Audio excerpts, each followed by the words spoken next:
Hello, welcome to Cardboard History. My name is David. Thank you for joining me for the premiere of my new YouTube channel.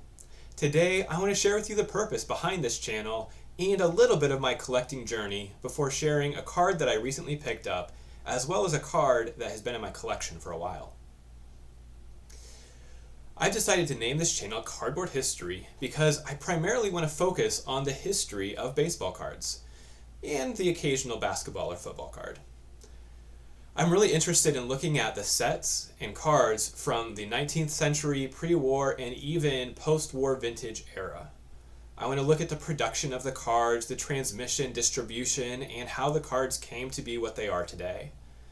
I'm also interested in looking at the players who are featured on these cards and looking at the role that they played in the history of baseball, as well as, for many players, the role they played in the history of our country.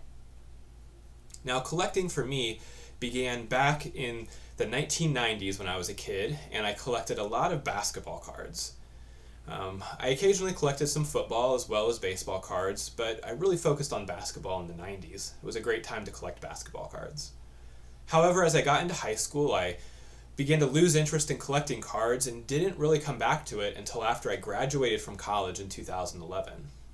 At this time, I was looking at the history of baseball and primarily the history of the Chicago Cubs. I've been a lifelong Cubs fan ever since I watched games growing up with my mom and my grandpa, and sharing with them in their Cubs fandom, I began to learn what it meant to be a fan of the lovable losers. I had the joy of watching the 2003 NLCS as Steve Bartman made the amazing catch over the wall, which crushed the hopes of many Chicago Cubs fans, and the plays which ensued, which really sealed the loss. And also got to watch with joy in 2016 as the Cubs finally were able to end their over century-long drought of not winning a World Series.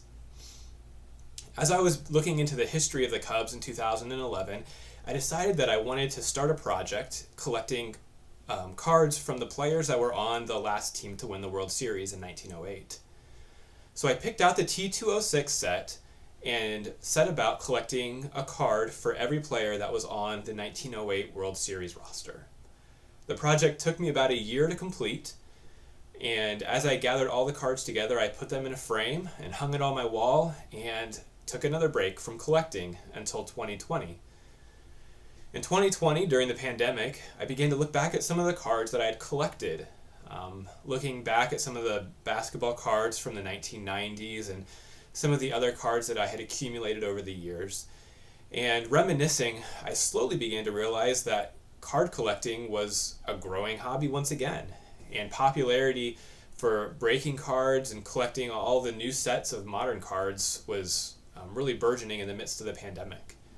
And I got back into collecting, mostly modern at first, but before long I was drawn back to the vintage era once again, and I began collecting cards from the 50s and 60s while occasionally picking up a few pre-war cards as well. Now my collection is about 80 to 90% Cubs cards, though I do enjoy collecting cards of the players who have shaped the hobby as well. So today I want to share with you a card that I've recently picked up and how it fits into my collection. Let's take a look.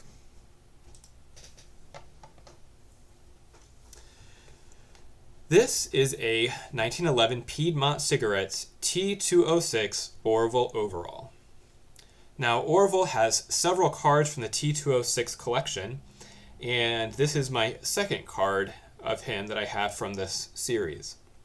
This is the hand face level version. I'll also show the other card, which I picked up in 2011, which has the hands at waist variation. Orville Overall has an important place in Cubs history. In 1908, he was the final pitcher in the World Series game, which the Cubs clinched their last pennant. So when I picked up the card on the right in 2011, Orville Overall was still the last Cubs pitcher to clinch a World Series championship.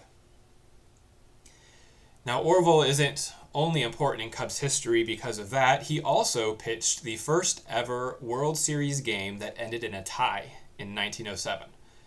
There have been 3 games in World Series history that ended in a tie, and he pitched the first one. He pitched 9 of the 12 innings that were played before the game was called due to darkness.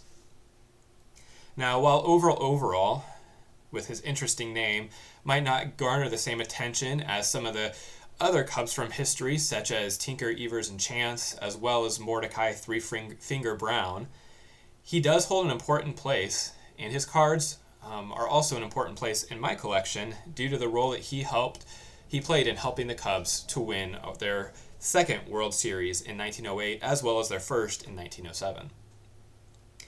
Thank you for joining me for my channel, and I hope you'll continue to watch as I share cards that I'm picking up and cards from my collection, as well as when I take time to look at some of the history behind the cards. Thank you and have a great day.